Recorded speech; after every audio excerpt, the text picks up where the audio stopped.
Klabu ya Young Africans imemtambulisha rasmi kocha raia wa Afrika Kusini, Mankoba Mugithi, kuwa kocha mkuu mpya wa kikosi hicho kuelekea msimu mpya wa mashindano.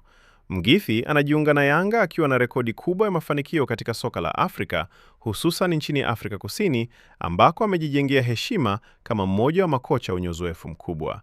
Ujio wake unatajwa kuwa sehemu ya mkakati wa Yanga kuendelea kutawala soka la Tanzania na kuongeza ushindani katika michuano ya kimataifa ikiwemo Ligi ya Mabingwa Afrika.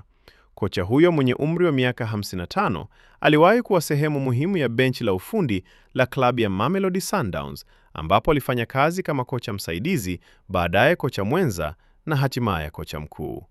Akiwa Sundowns, alishiriki katika mafanikio makubwa ya klabu hiyo, ikiwemo kutoa mataji kadhaa ya ligi kuu ya Afrika Kusini, jambo lililomfanya kutambulika kama mmoja wa makocha bora barani Afrika.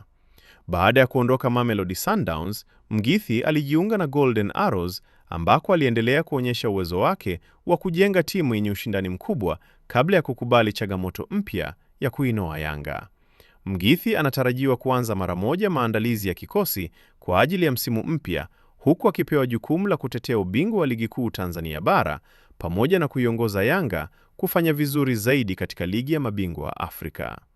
Taarifa zaidi, usiache kusubscribe chaneli yetu ya Usajili Wetu, uwe wa kwanza kupata taarifa zote za kimichezo.